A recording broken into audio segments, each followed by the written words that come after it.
Hello बच्चों। बेटा, after velocity, uniform velocity, non uniform velocity, average velocity, relative velocity, इन सब के बाद अब हमारे पास जो चैप्टर आता है काइनेमैटिक्स में, that is uniformly accelerated motion. तो बच्चों, इस चैप्टर में हम स्टडी करेंगे बेटा अबाउट एक्सेलरेशन। एक्सेलरेशन हमने किसको नाम दिया है? एक्सेलरेटेड मोशन जो है वो क्या होगा? Uniform acceleration, non uniform acceleration, average acceleration, instantaneous acceleration, ये सारे क्या होते हैं, इन सभी के बारे में आज हम चर्चा करेंगे। और नेक्स्ट वीडियो में हम इससे रिलेटेड जो ग्राफ्स हैं, जो हमने पिछले वीडियो में स्टडी नहीं किया था, मतलब मैंने बताया था आपको कि उन ग्राफ्स को हम यहाँ स्टडी ना करके speed time graph, position time graph, velocity time graph, उनको हम स्टडी करेंगे एक्सेलरेटेड मोशन चैप्टर के अंदर।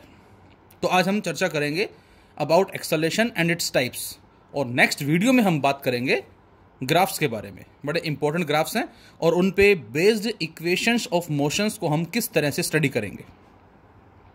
So let us start about uniformly accelerated motion. बच्चों, डेली रूटीन में जनरली जब हम जाते हैं स्कूटी से, बाइक से, कार से, जीप से, में भी पैदल भी, तो अक्सर आपने देखा होगा कि कभी हमारी रफ्तार जो है बेटा वो कम होती है और कभी हमारी रफ्तार जो है वो ज़्यादा होती है।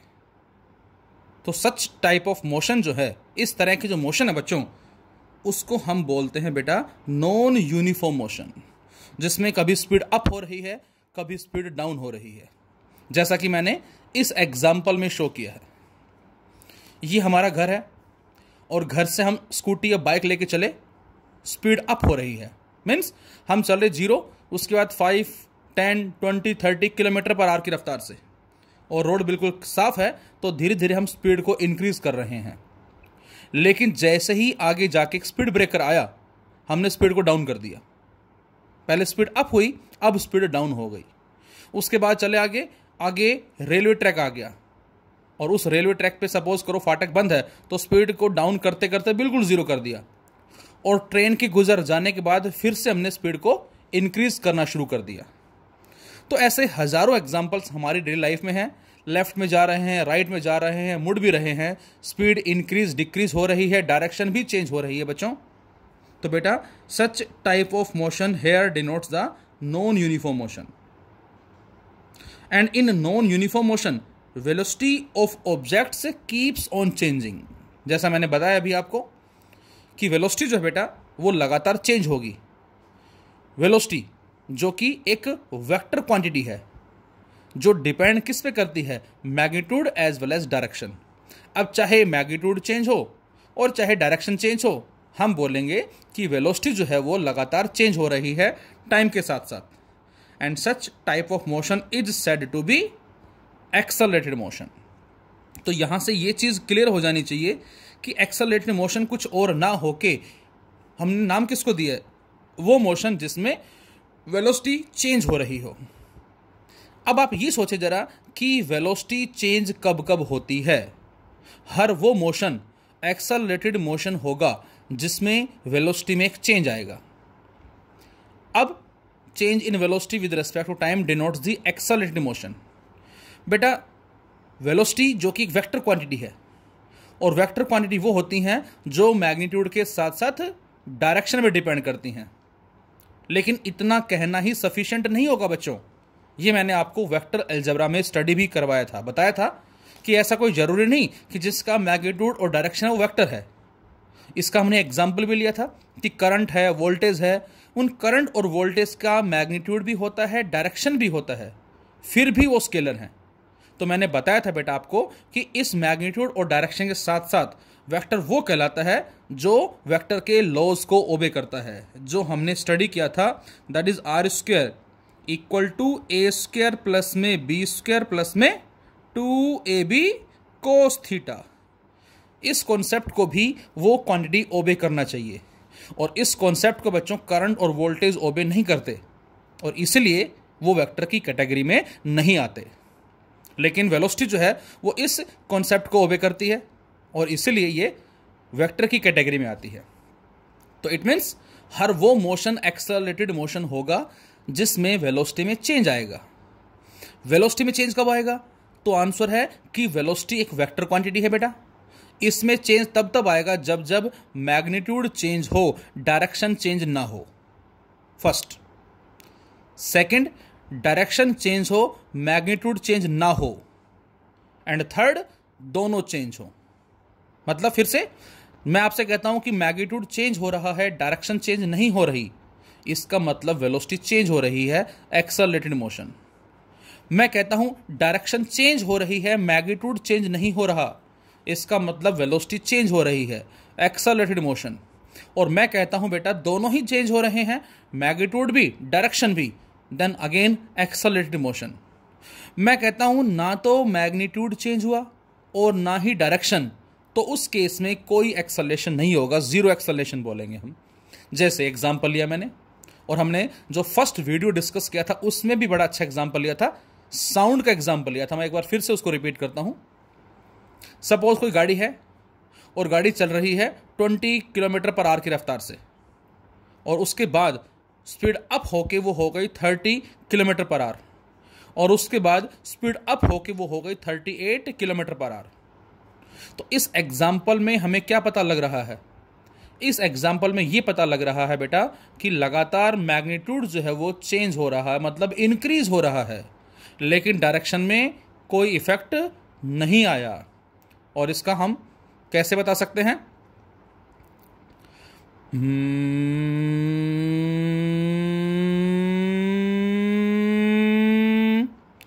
तो आई थिंक मेरी आवाज से आप समझ गए हैं कि यहां पर लगातार मैग्नीट्यूड जो है बेटा वो चेंज हो रहा है, डायरेक्शन में चेंज नहीं आ रहा, इसका मतलब वेलोसिटी चेंज हो रही है। यहां 20, यहां 30, कितना चेंज आया? 10 का चेंज आया विद रिस्पेक्ट टू टाइम, उससे हम एक्सेलरेशन फाइंड आउट कर सकते हैं। यहां 30, यहां 38, कितना चेंज आया? 8 का चेंज आया विद रिस्पेक्ट टू टाइम, जो भी टाइम है। तो इस तरह से हम उस ए की वैल्यू को फाइंड आउट कर सकते हैं। अब इसमें चेंज इन मैग्नीट्यूड है but no change in direction. अब इसमें एक चीज और ध्यान रखनी है बेटा आपको, क्या? इफ मैग्नीट्यूड इंक्रीज, इस एग्जांपल में हमने दिखाया कि मैग्नीट्यूड लगातार इंक्रीज हो रहा है। सो इफ मैग्नीट्यूड इंक्रीजेज, तो इस तरह के मोशन को हम एक्सेलरेटेड मोशन बोलेंगे। यदि मैग्नीट्यूड इंक्रीज होता है तो that is acceleration, and if magnitude decreases then negative acceleration. इसके बारे में भी हम आगे बात करेंगे। तो उस केस में एक्सेलरेशन नेगेटिव होगा, जिसको हम रिटार्डेशन बोल सकते हैं या डीएक्सेलरेशन का नाम भी दे सकते हैं। तो जब भी एक्सेलरेशन नेगेटिव है बेटा, उसको हम रिटार्डेशन का नाम दे सकते हैं। तो मैग्नीट्यूड इंक्रीज होता है, एक्सेलरेशन डिक्रीज होता है, रिटार्डेशन, ये सेम एक ही बात है, बस प्लस माइनस का डिफरेंस होगा। कांस्टेंट रेट से इंक्रीज हो रहा है 10, फिर 20, फिर 30। तो पहले रफ्तार 10 है सपोज, फिर हो गई 20 रफ्तार, फिर हो गई 30 रफ्तार, तो 10 से इंक्रीज आ रहा है इक्वल इंटरवल ऑफ टाइम में, उसको बोलेंगे बच्चों आगे हम यूनिफॉर्म एक्सेलरेशन। और यदि पहले रफ्तार 50 है, फिर 40, फिर 30, फिर 20, फिर 10, लगातार कांस्टेंट रेट से डिक्रीज हो रही है यदि वेलोसिटी, तो उसको हम क्या बोलेंगे? यूनिफॉर्म रिटार्डेशन बोलेंगे। इसके बारे में भी हम आगे बात करेंगे, ग्राफ्स के बारे में बात करेंगे। तो इस एग्जांपल में हमने देखा कि मैग्नीट्यूड चेंज हुआ, डायरेक्शन चेंज नहीं हुई, that is accelerated motion. Second example लिया हमने एक सर्कुलर मोशन का, और माना कि कोई पॉइंट ऑब्जेक्ट जो है बेटा वो एक सर्कुलर पाथ में मूव कर रहा है with a constant speed, 5 metre per second, 5 metre per second, 5 metre per second, 5 metre per second. तो यहां पर क्या चीज कांस्टेंट है बच्चों? यहां पर मैग्नीट्यूड जो है वो कांस्टेंट है, लेकिन लगातार बेटा डायरेक्शन चेंज हो रही है, और जब डायरेक्शन चेंज होगी तो वेलोसिटी चेंज होगी, और वेलोसिटी चेंज होगी इसका मतलब this is also accelerated motion. कैसे बता सकते हैं?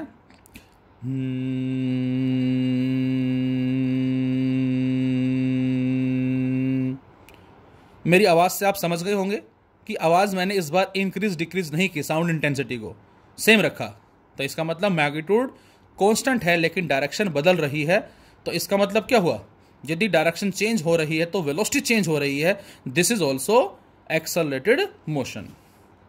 तो ये हमारा कहलाता है that is acceleration as well as retardation. So what is the meaning of acceleration? The answer is acceleration of a body or object in motion is defined as the rate of change of velocity of the object. Time के respect में उस object की velocity में जो भी change आ रहा है बेटा, उस फैक्टर को ही हमने एक्सेलरेशन का नाम दिया है. That is change in velocity of object in unit time. Unit time में किसी भी ऑब्जेक्ट की वेलोसिटी में कितना चेंज आ रहा है, that is known as acceleration.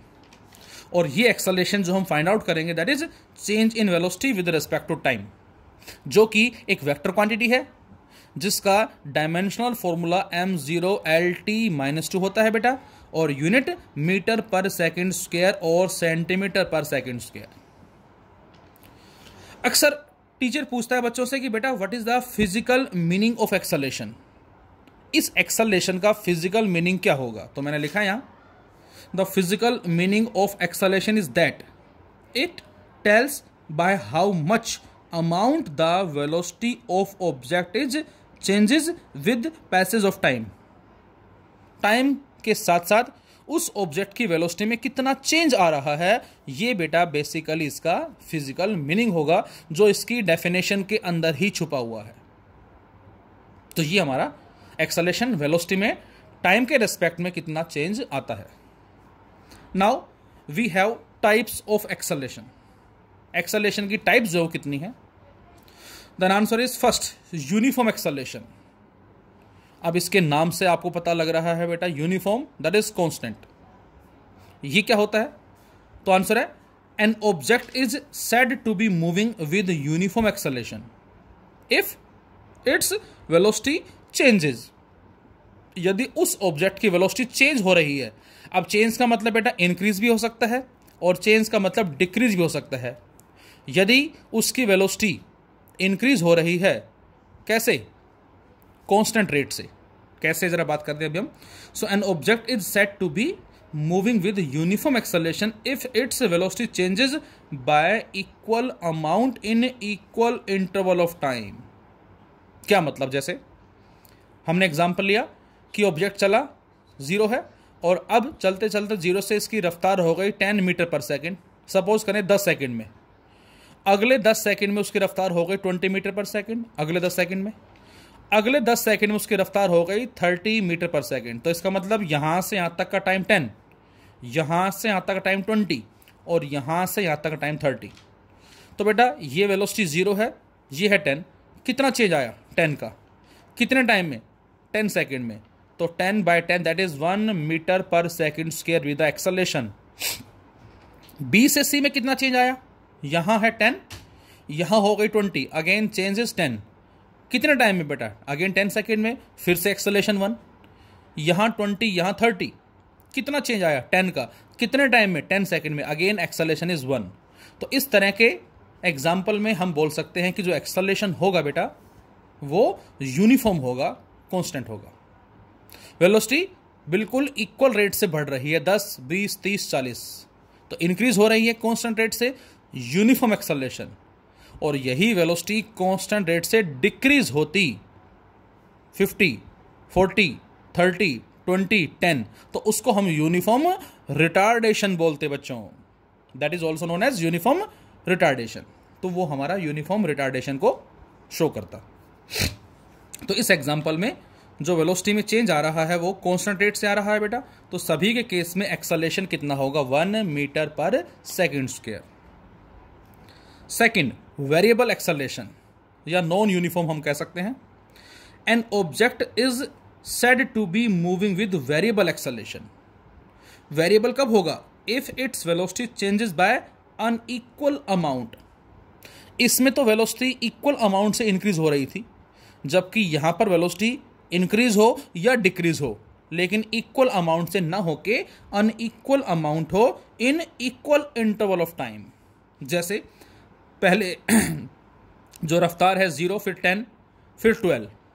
यहां कितना इंक्रीज हुआ बच्चों? 10. यहां कितना इंक्रीज हुआ? 2. यहां कितना इंक्रीज हुआ? 4. यहां कितना इंक्रीज हुआ? 16 एंड 25, 9 का. तो इसका मतलब क्या हुआ? इसका मतलब ये हुआ बेटा कि वेलोसिटी इंक्रीज तो हो रही है लेकिन कांस्टेंट रेट से नहीं हो रही. And such type of acceleration denotes the variable acceleration. तो इसको बच्चों हमने वेरिएबल एक्सेलरेशन का नाम दिया है। And third one is average acceleration. बच्चों एवरेज एक्सेलरेशन हम कब फाइंड आउट करते हैं? तो आंसर है जब कभी भी ऑब्जेक्ट मूव करता है वेरिएबल वेलोसिटी के साथ, जो लगातार चेंज हो रही है, इंक्रीज या डिक्रीज हो रही है बेटा, तो उस कंडीशन में हम एवरेज एक्सेलरेशन को फाइंड आउट करते हैं। So the average acceleration is calculated when object moves with variable velocity, जिसको हमने कुछ इस फॉर्म में लिखा ए और इसके पाव में A V, average, and in vector form that is total change in velocity with respect to total time taken. जैसे हमने एग्जांपल लिया, स्ट्रेट लाइन का एग्जांपल लिया, वन डायमेंशन मोशन का बेटा, और इसमें पार्टिकल जो है वो ओरिजिन पे है 20 और उसने चलना स्टार्ट किया और वो पहुंचा बेटा किसी टाइम t1 में पॉइंट ए पे, जहां पर उसकी वेलोसिटी v1 है, और किसी टाइम t2 में पहुंच गया वो पॉइंट बी पे, जहां उसकी वेलोसिटी v2 हो गई। तो इसका मतलब ये टाइम t2 है, ये टाइम t1 है, इस पे v2 है, यहां से अब तक ये v1 है, तो चेंज कितना आया? तो आंसर है चेंज आया v2 minus v1 time t2 minus t1। तो यहां से जो एवरेज एक्सेलरेशन होगा ए average, that is v2 minus v1 upon t2 minus t1। यहां वेक्टर का सिंबल आपको लगाने की जरूरत नहीं है, क्योंकि हम 1D को डील कर रहे हैं। हाँ, 2D या 3D की बात करते हैं बेटा, तो उस केस में हमें वेक्टर का सिंबल जो है वो यूज करना पड़ेगा। मैंने साइड में लिख भी दिया है, no need for vector sign in case of 1D, but in case of 2D or 3D we can express the average acceleration is vector form. A average vector form will be equal to v2 vector minus v1 vector upon t2 minus t1, or in other words we can also write A average vector equal to delta v vector by delta t. अब जो important बात जो आपको याद रखनी है, हमने एक वेलोसिटी टाइम ग्राफ प्लॉट किया और इस वेलोसिटी टाइम ग्राफ में कुछ इस तरह से डायग्राम हमें आया। अब यहां से जो डायग्राम आया है बेटा, इसमें हमने पॉइंट्स एज्यूम कर लिए। Suppose this is point A and this is point B, और दोनों को सपोज हमने ज्वाइन कर दे कुछ इस तरह से। इस पॉइंट ए पे जो उस ऑब्जेक्ट की वेलोसिटी है वो हमने v1 मानी, दिस वन, और पॉइंट बी पे जो वेलोसिटी बेटा वो हमने v2 मानी। ए पे टाइम t1 है और बी पे टाइम t2 है, और अब इनको ज्वाइन करके हमने एक ट्रायंगल कंसीडर कर लिया। आपसे कहा जाए what is the meaning of BC, इस BC का मीनिंग क्या होगा?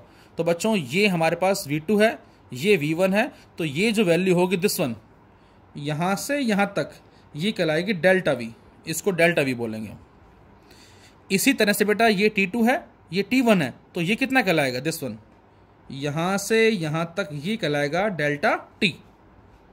तो यहां से ये डेल्टा v है बेटा और ये डेल्टा t है, और बच्चों यही हमें चाहिए। एवरेज एक्सेलरेशन को फाइंड आउट करने के लिए यही चाहिए बेटा। तो इसका मतलब यहां इस वेलोसिटी टाइम ग्राफ में जो हम स्लोप निकालेंगे, जो हम tan थीटा निकालेंगे, that is perpendicular upon base BC बाय AC, BC delta v, AC delta t, it gives us the average acceleration. ये हमें क्या देगा बच्चों? एवरेज एक्सेलरेशन देगा। So we can say slope in VT graph gives the average acceleration. अब इसमें एक छोटा सा नोट भी आपको ध्यान रखना है। The average acceleration can be positive or negative depending upon the sign of slope of VT graph. ये जो acceleration है बेटा, ये पॉजिटिव भी हो सकता है और ये नेगेटिव भी हो सकता है, डिपेंड करता है क्या? Sign of slope of the VT graph. और ये बच्चों जीरो भी हो सकता है। जैसे मैं आपसे कहता हूं ग्राफ हमें ये दे दिया कुछ इस तरह से VT ग्राफ, तो यहां थीटा जो होगा दिस इज VT ग्राफ, इस तरह से आप ले सकते हैं। ये v1 है, ये v2 है, ये t1 है, ये t2 है। So this is delta v and this is delta t, and this slope that is theta is less than 90 degree. तो यहां से आंसर मिला कि ए जो है बेटा वो क्या होगा? पॉजिटिव होगा, क्योंकि स्लोप पॉजिटिव है।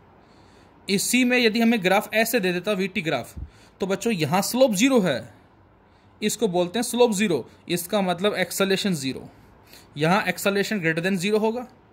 और इसी में ही बच्चों हमें ग्राफ ये गिवन होता है VT ग्राफ, तो यहां जो थीटा है बेटा वो ग्रेटर देन 90 डिग्री है, ये हम लेते हैं दिस वन।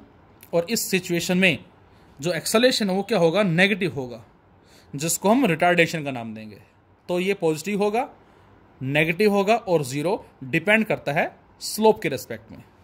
इसके साथ साथ यदि हमें ग्राफ कुछ इस तरह से दे दे, तो यहाँ पर देखें, एक हमने ट्राइंगल यहाँ बनाई, एक हमने ट्राइंगल यहाँ बनाई, क्या ये दोनों एंगल सेम है, this angle and this angle? No, ये एंगल कम है, ये ज़्यादा है, इसका मतलब एंगल बढ़ गया। और एंगल बढ़ने का मतलब वेलोसिटी इंक्रीज हो गई, एक्सेलरेशन होगा, पॉजिटिव होगा। लेकिन इसी में बच्चों ग्राफ कुछ ऐसे होता तो इस तरह से, इसके अंदर स्लोप घट रहा है, पहले एंगल ज़्यादा है, फिर कम, फिर और कम, तो यहाँ नेगेटिव एक्सेलरेशन होगा। तो ये हमारे आगे आएंगे पोजीशन टाइम ग्राफ के रेस्पेक्ट में भी और वेलोसिटी टाइम ग्राफ के रेस्पेक्ट में भी। तो स्लोप जो होगा इस वीटी ग्राफ में वो हमें एवरेज एक्सेलरेशन देगा। And now the fourth one is instantaneous acceleration. Instantaneous acceleration is calculated when the object moves with variable acceleration। ये हमारा पहले भी आ चुका है, इंस्टैन्टेनियस स्पीड, इंस्टैन्टेनियस वेलोसिटी, जो इनफाइनाइटली स्मॉल टाइम जो होता है, नेग्लिजिबल टाइम जो होता है, उस केस में जो हम फाइंड आउट करते हैं। और इंस्टैन्टेनियस फाइंड आउट कब करते हैं, जब कभी ऑब्जेक्ट जो है बेटा वो ट्रेवल कर रहा है विद ए वेरिएबल एक्सेलरेशन से, then the acceleration of object is different at different points. तो उस सिचुएशन में अलग अलग पॉइंट्स पे जो एक्सेलरेशन होता है बेटा वो अलग अलग होता है। Hence the instantaneous acceleration of the object is the limiting value of average acceleration. Point to be noted here, ये कुछ और ना हो कि ये क्या है बेटा, ये लिमिटिंग वैल्यू है किसकी, एवरेज एक्सेलरेशन की। When the time interval approaches to zero, just चलना स्टार्ट किया, हमने एग्जांपल लिया था, ध्यान होगा आपको, आई थिंक ऑब्जेक्ट पहुंचा ए से बी, तो ये ए से बी दिस इज डिस्टेंस, लेकिन डायरेक्ट ज्वाइन कर दें बेटा इन दोनों को हम, ए और बी इक्वल डिस्प्लेसमेंट, ये टाइम टी है और ये time T plus delta T है, तो यहां से यहां तक पहुंचने का टाइम डेल्टा टी हुआ।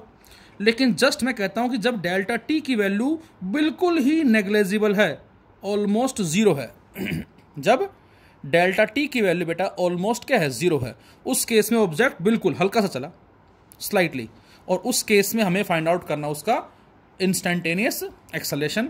सो it can be obtained using limit delta T tends to zero and average acceleration. मतलब ये कि limit delta T tends to zero, delta V vector by delta T, और we can say D V by D T.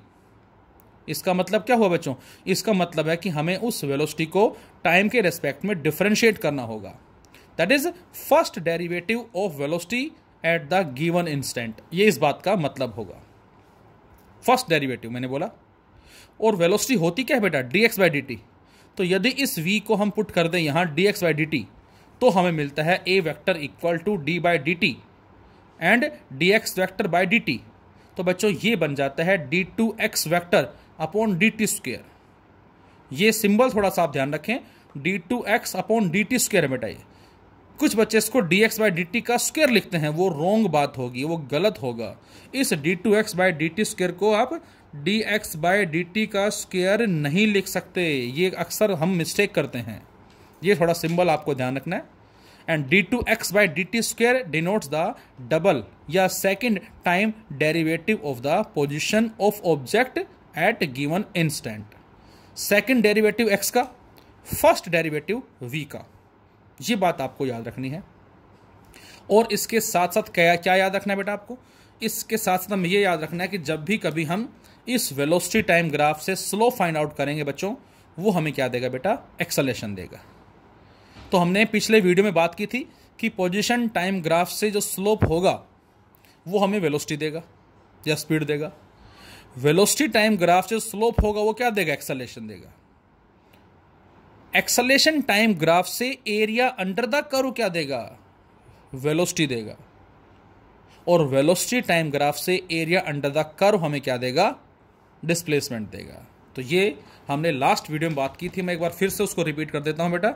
X T V T 80।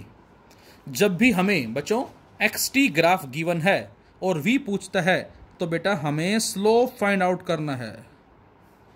जब भी हमें vt graph देता है, a पूछता है, हमें स्लोप फाइंड आउट करना है, tan थीटा फाइंड आउट करना है। जब भी हमें xt इक्वेशन देख के v पूछता है इक्वेशन, तो हमने क्या किया था, उसको बोलो डिफरेंशिएट किया था, डिफरेंशिएशन कर देना। और जब भी वेलोसिटी टाइम इक्वेशन दे के एक्सेलरेशन पूछे तो डिफरेंशिएट कर देंगे हम। एक्सेलरेशन टाइम ग्राफ देख के वेलोसिटी पूछे बेटा, तो हम फाइंड आउट करेंगे area under the curve, area under the curve. और जब भी कभी वीटी ग्राफ देख के हमसे पूछता है बच्चों क्या, एक्स पूछता है, so again we have to find out area under the curve, हमें उसका एरिया निकालना है। लेकिन 80 इक्वेशन देके v पूछे बेटा, तो हम करेंगे उसको इंटीग्रेशन। और वेलोसिटी टाइम इक्वेशन देके x पूछे तो हम करेंगे उसको इंटीग्रेशन।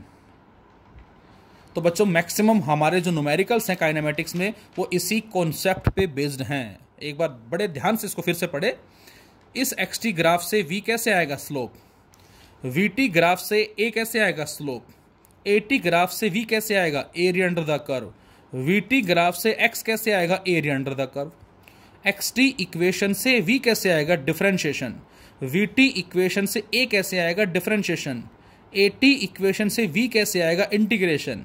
vt इक्वेशन से x कैसे आएगा, इंटीग्रेशन। तो ये आपको स्टेप्स जो हैं ये याद रखने हैं। तो नेक्स्ट हमारा जो वीडियो होगा ग्राफ्स पे बेस्ड, वहाँ पर हम slope as well as area under the curve के बारे में भी बात करेंगे और वहाँ से हम इक्वेशंस ऑफ मोशन को प्रूव भी करेंगे। Thank you.